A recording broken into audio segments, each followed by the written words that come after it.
할렐루야. 오늘은 2월 27일 월요일입니다. 오늘도 정시 매일 예배에 나아가시는 우리 큰믿음 유신교회 모든 성도님들을 사랑하고 축복합니다. 다 함께 사도신경으로 우리의 신앙을 고백하며 나아가겠습니다.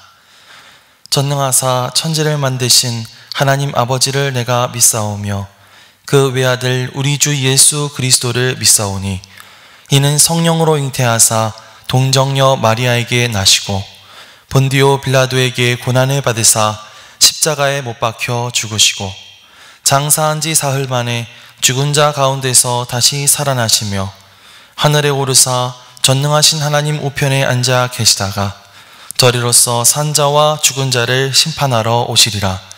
성령을 믿사오며 거룩한 공회와 성도가 서로 교통하는 것과 죄를 사하여 주시는 것과 몸이 다시 사는 것과 영원히 사는 것을 믿사옵나이다. 아멘. 다 함께 찬송가 351장을 찬양하시겠습니다.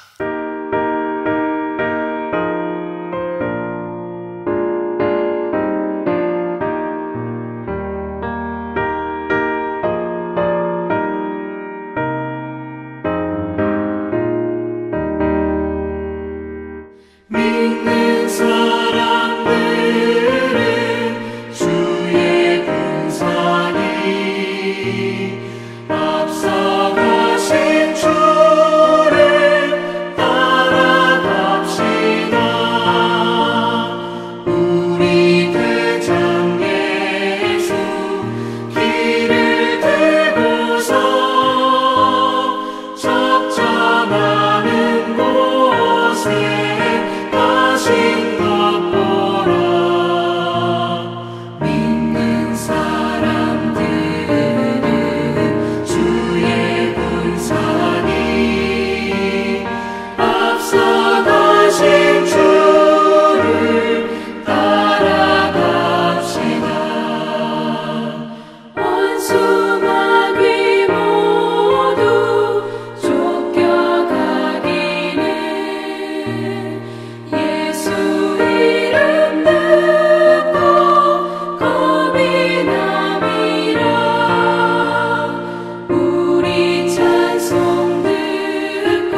다 함께 매일의 기도를 드리겠습니다. 참 평강의 주님, 오늘도 새로운 하루를 주시고 복되게 하시니 감사합니다. 하늘에 속한 자, 하나님의 자녀로서의 삶을 권세로 살게 하시며 오직 하나님의 말씀을 즐거워하며 따라 살게 하심을 감사드립니다. 다윗처럼 오직 우리 주님만을 내 앞에 모시고 오직 주님만이 우리의 전부이심을 고백하는 삶을 살게 하시고 그러므로 인해 주님께서 늘 우리의 전부가 되어주심을 경험하고 누리는 삶이 되게 하옵소서. 우리의 가정과 교회를 위해 기도합니다. 일터를 위해 간구합니다. 나라와 민족들을 위해 주님의 은혜를 구합니다. 구원과 치료와 회복의 은혜를 내려주셔서 어그러진 모든 것들이 바로 세워지게 하시고 평화를 이루게 하옵소서. 이제 일상이 된 경건의 일가를 통해서 성령의 충만, 성도의 영화를 이루게 하옵소서. 주님 사랑합니다. 언제나 자기 눈동자같이 우리들을 사랑하시는 주 예수 그리스도의 이름으로 기도드립니다. 아멘. 오늘 하나님께서 우리에게 주시는 말씀은 사무엘상 17장 41절부터 49절까지의 말씀입니다. 블레셋 사람이 방패든 사람을 앞세우고 다윗에게로 점점 가까이 나아가니라. 그 블레셋 사람이 둘러보다가 다윗을 보고 업신여기니 이는 그가 젊고 붉고 용모가 아름다움이라. 블레셋 사람이 다윗에게 이르되 네가 나를 개로 여기고 막대기를 가지고 내게 나왔느냐 하고 그의 신들의 이름으로 다윗을 저주하고 그 블레셋 사람이 또 다윗에게 이르되 내게로 오라. 내가 네 살을 공중의 새들과 들짐승들에게 주리라 하는지라. 다윗이 블레셋 사람에게 이르되 너는 칼과 창과 단창으로 내게 나아오거니와 나는 만군의 여호와의 이름 곧 내가 모욕하는 이스라엘 군대의 하나님의 이름으로 내게 나아가노라. 오늘 여호와께서 너를 내 손에 넘기시리니 내가 너를 쳐서 네 복을 베고 블레셋 군대의 시체를 오늘 공중의 새와 땅의 들짐승에게 주어 온 땅으로 이스라엘의 하나님이 계신 줄 알게 하겠고 또 여호와의 구원하심이 칼과 창에 있지 아니함을 이 무리에게 알게 하리라. 전쟁은 여호와께 속한 것인즉 그가 너희를 우리의 손에 넘기시리라. 블레셋 사람이 일어나 다윗에게로 마주 가까이 올 때에 다윗이 블레셋 사람을 향하여 빨리 달리며 손을 주머니에 넣어 돌을 가지고 물매로 던져 블레셋 사람의 이마를 치매 돌이 그의 이마에 박히니 땅에 엎드려지니라. 이는 하나님의 말씀입니다. 할렐루야. 오늘도 말씀을 듣는 여러분의 심령마다 주님의 성령께서 함께해 주시기를 간절히 축원합니다. 지금은 블레셋이 이스라엘에 쳐들어와서 두 군대가 이 엘라 골짜기를 사이에 두고 40일 넘도록 대치 중인 그런 상황이었습니다. 사실 대치 중이라고 말하기는 하지만 그 기세나 사기를 보면 이미 블레셋이 다 이긴 것 같아 보였죠.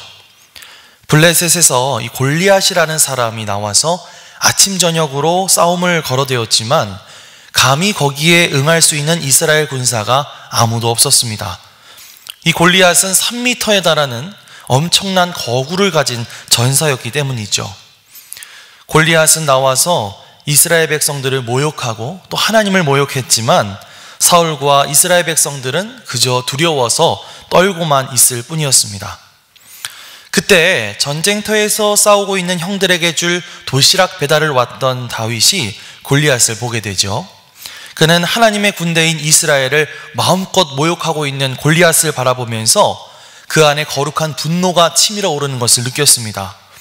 그래서 사울 왕을 찾아가서 자기가 싸우겠다고 말하죠.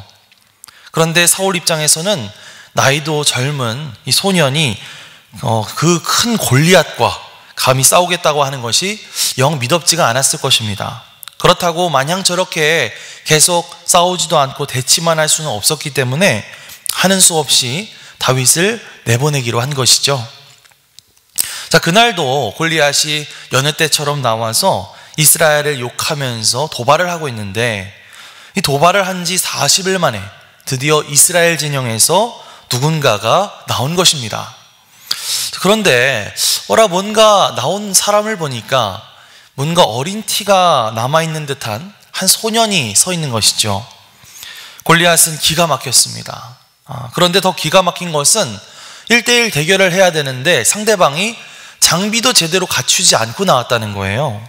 뭐 갑옷도 안 차고 투구도 안 쓰고 뭐 칼도 없고 그냥 막대기 하나 덜렁 들고 나온 겁니다. 골리앗이 어이가 없기도 하고 화가 나가지고 이렇게 얘기를 하죠. 43절에서 44절입니다. 블레셋 사람이 다윗에게 이르되 내가 나를 개로 여기고 막대기를 가지고 내게 나왔느냐 하고 그의 신들의 이름으로 다윗을 저주하고 그 블레셋 사람이 또 다윗에게 이르되 내게로 오라 내가 네 살을 공중의 새들과 들짐승들에게 주리라 하는지라. 그러니까 이러는 거죠. 아니 이놈 자식이 누굴 멍멍이로 하나 막대기 하나 덜렁 들고 나와? 너를 아주 그냥 저 새와 들짐승의 밥으로 만들어주겠다. 이렇게 분노하면서 다윗을 저주하고 있는 것을 볼 수가 있죠. 자, 그렇지만 다윗 거기에 전혀 주눅들거나 기죽지 않습니다. 다윗이 골리앗에게 뭐라고 선포하고 있는지도 함께 살펴보도록 하겠습니다. 45절에서 47절입니다. 다윗이 블레셋 사람에게 이르되 너는 칼과 창과 단창으로 내게 나오거니와 나는 만군의 여호와의 이름 곧 내가 모욕하는 이스라엘 군대의 하나님의 이름으로 내게 나아가노라. 오늘 여호와께서 너를 내 손에 넘기시리니 내가 너를 쳐서 내 목을 베고 블레셋 군대의 시체를 오늘 공중의 새와 땅의 들짐승에게 주어 온 땅으로 이스라엘의 하나님이 계신 줄 알게 하겠고 또 여호와의 구원하심이 칼과 창에 있지 아니함을 이 무리에게 알게 하리라.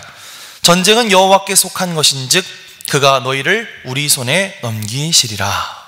이렇게 아주 당돌하게 선포를 하면서 그리고 나서 다윗이 준비했던 돌을 물매에 넣어서 골리앗을 향해 그 돌을 던졌을 때 그 돌이 블레셋 사람의 이마를 정통으로 때리게 되었고 그 돌이 이마에 박혀서 그 골리앗이 쓰러지고 말았다. 땅에 엎드러지고 말았다. 이렇게 성경은 기록하고 있습니다. 골리앗과의 1대1 대결에서 다윗이 승리를 하게 된 것이죠. 다윗과 골리앗의 이 말도 안 되는 대결에서 다윗이 승리한 요인은 과연 어디에 있었을까요? 물론 그가 뛰어난 이 물매 솜씨를 가지고 있었던 것도 사실입니다. 당시에 실제로 이 물매라고 하는 것은 이 고대 전쟁 때 사용되던 투사 병기였어요. 이 돌에 제대로 맞으면 뭐 골리앗이건 일반인이건 한 방에 훅 갈 수밖에 없는 것이죠. 하지만 그렇다고 해서 이 골리앗의 이 무장이 되어 있지 않은 이마를 정통으로 명중시킨다라고 하는 것 또한 결코 쉬운 일은 아니었을 것입니다. 만약에 조금이라도 실수를 했다면 그냥 바로 골리앗에게 당할 수밖에 없는 그런 급박한 상황이었으니까요. 다윗이 그렇다면 그 대결에서 승리할 수 있었던 진짜 이유는 어디에 있었을까? 다윗이 거기에서 승리할 수 있었던 진짜 이유는 그 싸움 자체가 다윗 자신의 싸움이 아니라 바로 하나님의 싸움이었기 때문입니다. 그리고 그 싸움은 다윗과 골리앗의 싸움이 아니라 사실상 하나님과 골리앗의 싸움이었기 때문이죠. 우리가 그것을 어떻게 알 수 있을까요? 우리가 골리앗과 다윗이 나누었던 그 대화, 아까 우리가 읽었던 그 대화를 살펴보면 그것에 대해서 좀 알 수가 있습니다. 아까 읽었던 본문 말씀을 다시 한번 살펴보면 골리앗이 이렇게 말합니다. 43절, 44절 말씀을 다시 보면요, 이렇게 말하죠. 네가 나를 개로 여기고 막대기를 가지고 내게 나왔느냐, 이렇게 말하고 44절에서도 보면 내게로 오라, 내가 네 살을 공중의 새들과 들짐승들에게 주겠다, 이렇게 말하죠. 이렇게 골리앗은 끊임없이 싸움의 주체를 누구라고 말하고 있습니까? 나로 설정하고 있죠. 지금 네가 나를 개 취급하는 거냐? 나한테 와라, 내가 너를 혼쭐 내주겠다, 이렇게 이야기하고 있습니다. 자, 하지만 그와는 달리 다윗은 끊임없이 지금 이 싸움의 주체가 나 자신이 아닌 하나님이시라고 이야기하고 있죠. 아까 읽었던 말씀 다시 한번 살펴보면 이렇게 말합니다. 나는 만군의 여호와의 이름으로, 이스라엘 군대의 하나님의 이름으로 내게 나아간다. 오늘 여호와께서 너를 내 손에 넘기실 것이다. 또 여호와의 구원하심이 칼과 창에 있지 않다. 이 전쟁은 여호와께 속한 것이다. 이렇게 다윗은 끊임없이 여호와 하나님을 찾으면서 이것은 내가 싸우는 것이 아니라 하나님이 싸우시는 것이다. 이 모든 전쟁은 여호와 하나님께 속한 것이다. 그렇게 선포하고 있는 것이죠. 이게 현실적으로 생각을 해보면 다윗과 골리앗의 싸움에서 당연히 다윗이 질 수밖에 없겠죠.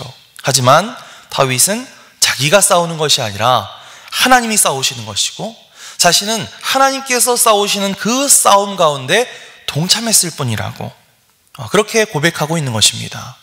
그리고 하나님은 그렇게 하나님의 싸움에 용감하게 동참했던 다윗에게 승리를 안겨주셨던 것입니다. 그래서 49절 말씀에도 보면요, 다윗이 돌을 가지고 물매로 던져 블레셋 사람의 이마를 치매 돌이 그의 이마에 박히니 땅에 엎드려지더라, 이렇게 기록되어 있잖아요. 그런데 돌이 이마에 팍 맞았으면 맞고 뒤로 나자빠져야 되는데 왜 땅에 엎드려졌을까? 어떤 목사님께서 이 우스갯소리로 그런 얘기를 하시더라고요. 다윗이 하나님의 이름으로 물맷돌을 던졌을 때 하나님께서 뒤에서 골리앗의 뒤통수를 때리신 것이다. 그래서 골리앗이 나자빠진 게 아니라 앞으로 엎드려진 것이다. 이 이야기를 듣고 저는 그때 굉장히 웃었는데, 이 웃긴 이야기면서도 한편으로는 고개가 끄덕여지더라고요. 다윗이 한 것이 아니라 바로 하나님께서 하신 일이라는 것입니다.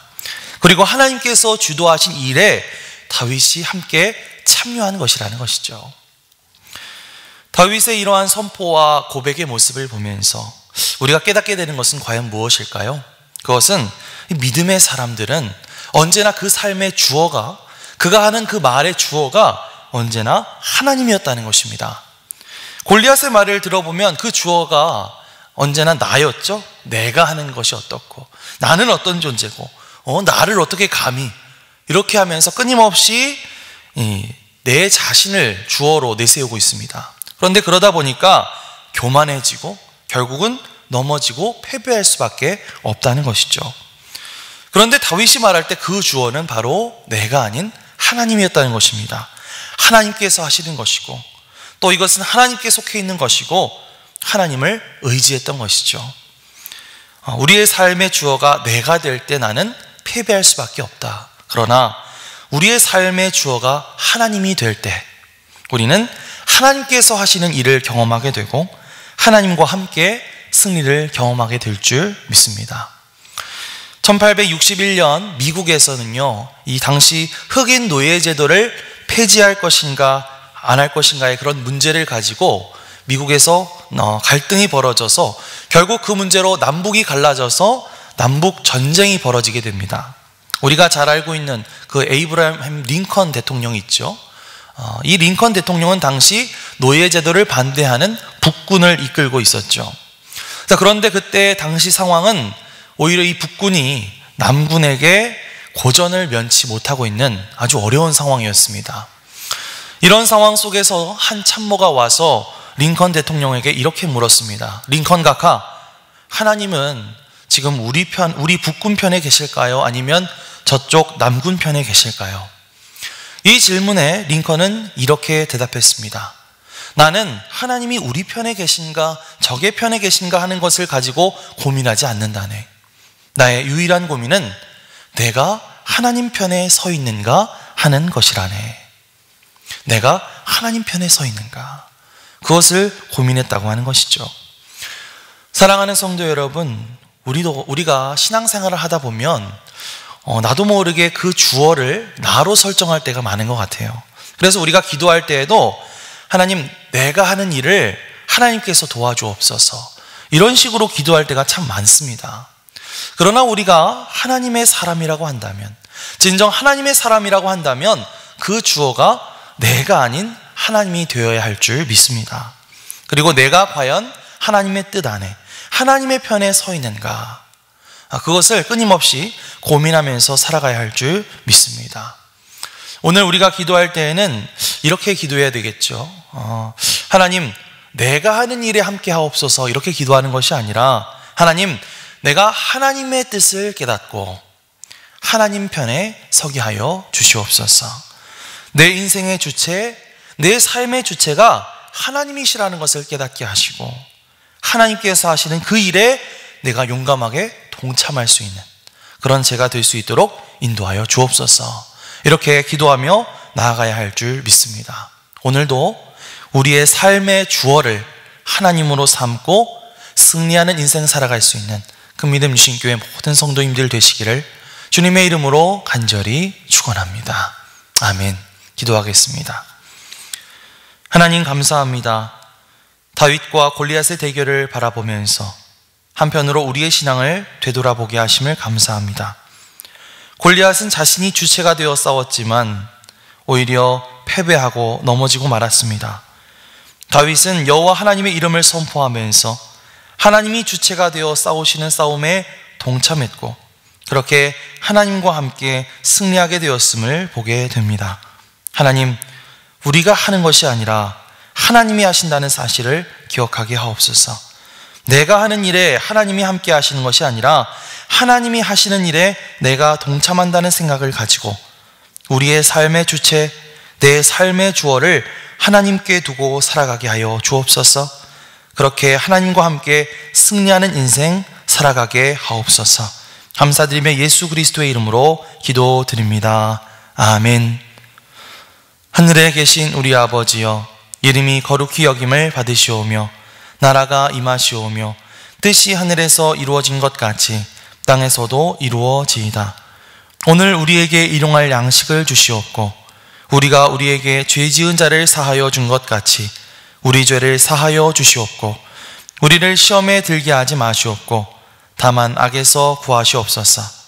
나라와 권세와 영광이 아버지께 영원히 있사옵나이다. 아멘.